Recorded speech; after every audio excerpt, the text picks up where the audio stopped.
Hey, folks. Hope and I are here from Gateway Church. I'm Mark Harris. This is Hope Adams, and we're here with a very special guest. He's been with us this past weekend. No stranger to most of you if you listen to Christian music and you love great worship songs. Mm-hmm. We have a great songwriter with us and an incredible worship leader. One of my dear friends, Phil Wickham. Thanks, Mark. Hey, guys. It's great to be here. Awesome to have you with us. Been an incredible weekend. I can't say it enough. Our people have just absolutely loved you leading them and pastoring them in worship this weekend. I tell you, just walking right into this house, it's felt like home. So thank you guys, and what an amazing team and pastors' leadership. It's just there's some places I'll walk into because I visit a lot of spots. You walk into and sometimes you feel a little bit more of the pressure to kind of maybe be the special guest or maybe a lot of that's gone now that we walked through 2020. Maybe I'm just happy to be in a room with people again. But sometimes you feel that pressure, or maybe you feel a little bit like you got to kind of fit into a mold or something. I don't know. But walking into here just felt like you honored me so much and were so encouraging, but gave me so much freedom to lead, and it just felt like family and home. So thanks for having me. Well, it definitely has felt like family, and we do a lot of your songs here. Oh, that's awesome. We love your songwriting. The thing that I think is evident when someone meets you and they get to know you is that you're a son of the church, like you were raised in church. Your dad's a pastor, right? He's a worship leader and pastor. Yeah. For as long as I've been alive, my mom has been by his side as well. My mom's a little bit more of the singer, and my dad's the guitar player. But they taught me what it means. They've definitely been my biggest teachers, what it means to follow Jesus and to use music to point people to Jesus. I'm thankful. There's a lot of stories out there about a lot of church leadership, and because we're all human. But so thankful I have parents I can look at and just be like, man, I want to be as faithful as them when I grow up. My dad's just a faithful, humble man, but he just rocks a guitar and leads people so well. And so, just thankful to have them as parents.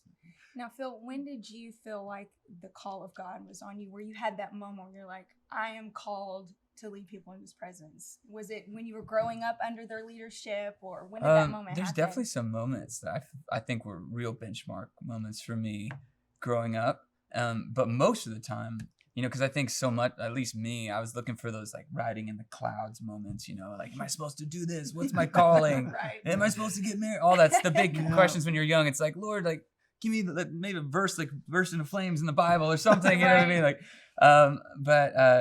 now having grown older and known the Lord more, I see like, man, he was just leading me in it slowly but surely. And it's like every step of the way was another step in a direction of just serving him. But I'm thankful for those moments where it feels like God really gave me a moment of breakthrough, just to kind of open my heart to what he'd already put in me. I think the first time, because I was like this shy kid. We moved from Orange County to San Diego. My dad got asked to be on church staff down in San Diego when I was 12 years old.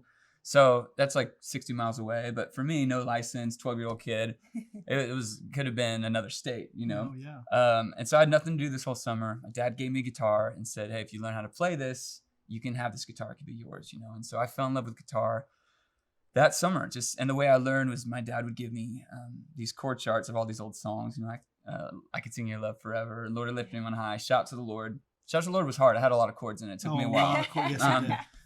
But like, I Could Sing Your Love Forever, that was one of the first songs I learned how to play. But in that summer of playing music in my room, I'm so thankful for that time, just me and the guitar, because I'd always known God, like me in church and God, and me and my parents and God, just hadn't gotten to the point, just mature. I haven't got to the point of maturity in my mind and my heart where it's like, oh, I can know Jesus, and it, just hacking away at my guitar with bloody fingers because I would be playing all day and just loving it. God, I started to know His presence on my own for the first time, and really wanted to know Jesus, and so that was probably like the first moment. I remember just sitting in my room thinking like this is amazing. I'm with God right now. I remember that really like, it's not just me going to church. It's not me. I'm like, God's with me, and maybe want to start opening the scriptures and reading about Jesus on my own. And so God was doing something in my heart, so that when fast forward a few months, when I was in this new youth group, I was like the shy, buzzed head, glasses kid, for some reason, like carrying a Narnia book in my hand. Who knows why? You know what I mean? Just like what is this kid doing? But my youth pastor, being a good youth pastor, just shoved me on stage. He said, Phil, he found out I could play guitar through my dad. Kind of, not really, play guitar. And he shoved me on stage and said, Phil's leading worship. And I was freaked out and I did horrible. But like a good youth pastor just was like, this is amazing. Kept putting me on stage. Awesome. Okay. So all that to say, the first benchmark moment, real one, as far as a worship leader, was being about 2 months into it, just continuing to give in a place to serve in the church. I just remember there's a Saturday night service with the youth group, which junior high Saturday night service, it's like 200 seats, 7 kids, and like 5 o'clock in the afternoon, like the sunlight, just like the worst junior high kids chewing gum. And they're all my peers. It's not like I'm just like, oh, but I just thought I'm going to do what I did in my room this summer. And I just sang, I Can Sing Your Love Forever, and met with God. And I remembered that.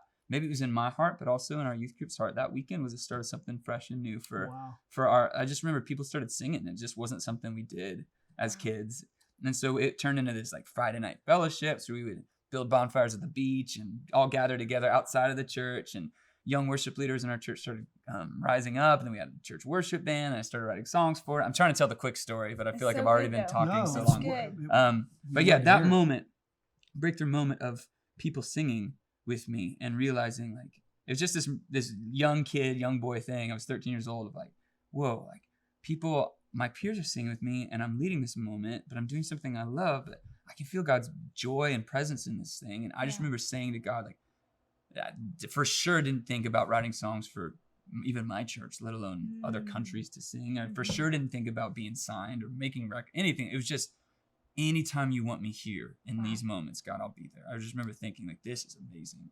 And I think that prayer through my whole like adolescent, high school life kept me out of a lot of trouble. Cause I think I just like wanted to protect the purity and sweetness of that. Like I just knew that's where I felt like so satisfied. I love They're that. leading people, you know? I love that. I feel like there's so much gold in that for our teams who are watching, maybe for other worship teams who are watching from other churches.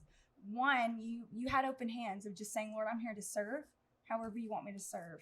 And I think that's huge for people to remember that, to you all the grandeurs and all that kind of stuff maybe weren't in your thoughts yet, but you just wanted to please the Lord and honor him. I really did, yeah. And I love that. And I knew my shortcomings, and I knew I felt like, who am I, this 13-year-old kid, you know? But I think it's so easy, especially, we one flick of our thumbs over Instagram, we see 20 amazing things happening in Christian culture, and they're all cool and these giant things and cool videos and songs, and I understand the desire to like I can't wait till I get here, or how do we get there? But I think from a very early age, having the parents that constantly in my ear saying like, protect it, Phil, protect the ministry God's put before you, and also just falling in love with those sweet, simple moments of like, this is all it needs to be. It didn't need to be more. I'm really thankful for those lessons earlier on, which is what I like to encourage so many young and older worship leaders is like, it's just because I think it's so easy to see bigger, seemingly better things or whatever, cooler, whatever it is.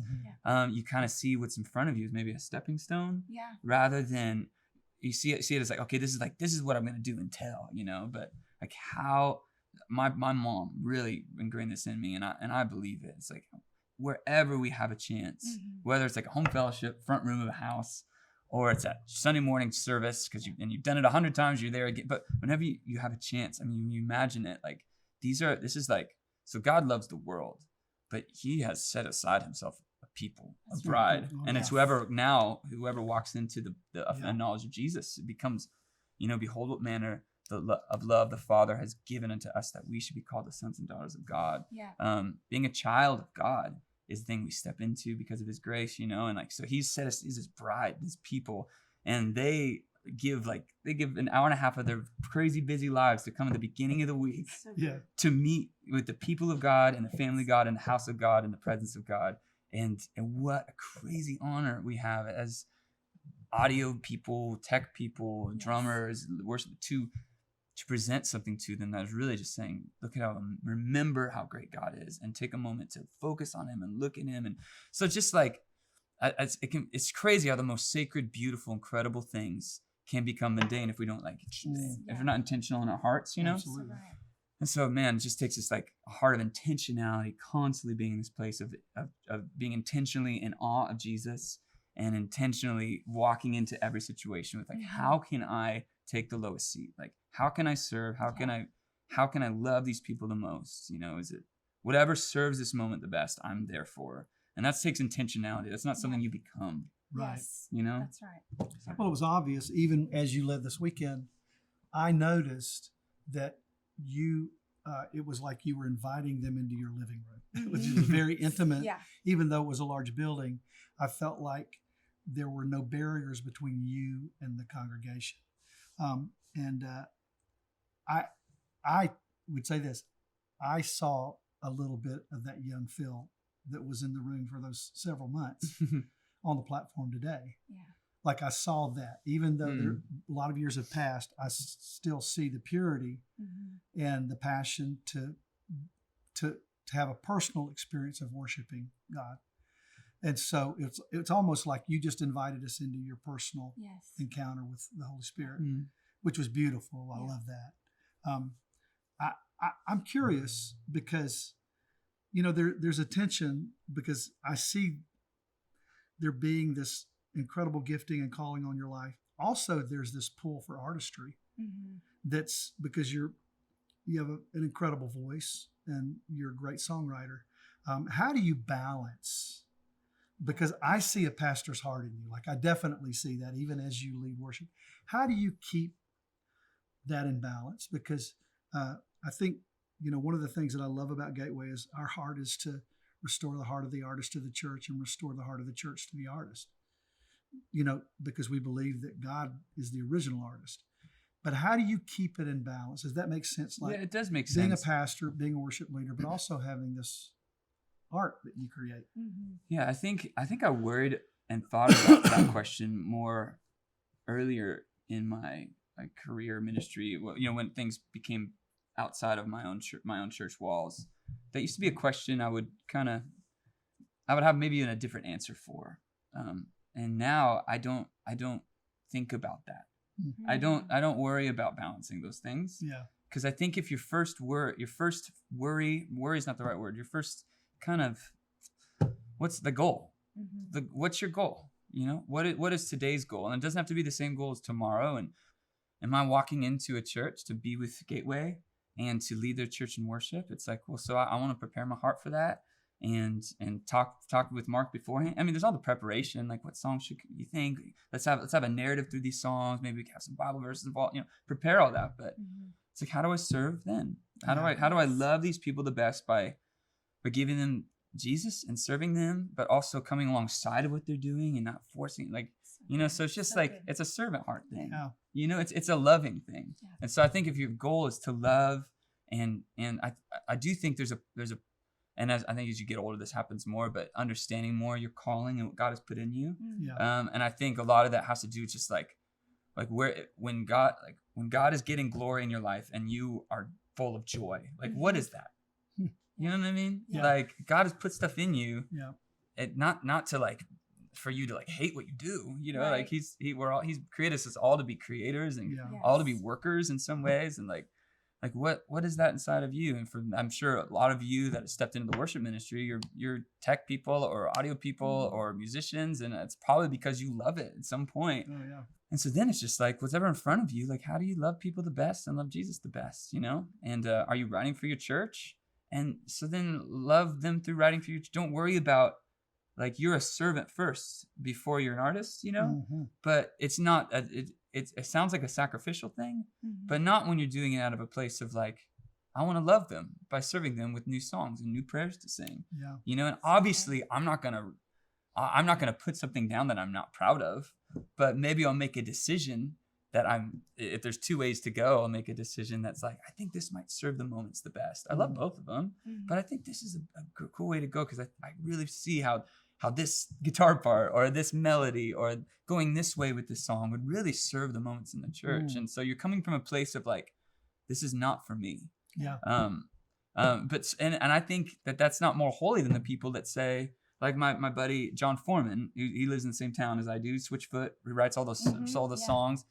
He is an artist that he has such amazing perspectives on life. Oh yeah. And his calling and his satisfaction is to like see the world through eyes saved by grace and relay those kind of ideas to people in a way that's very artistic. Yeah. And that's how he serves people, Yeah. to like help change perspectives and help people kind of see the world a little bit different. And it's where he sits in the calling of Jesus. So I think there's a lot of people, I get the question a lot, like the tension between this and that, and I just don't feel it. That's good. Because I don't think, I think it's like that's like a subdivision of a higher goal and like if this is being taken care of, if you're running in your calling and doing it out of love, then I think this just like happens. Yes. You know?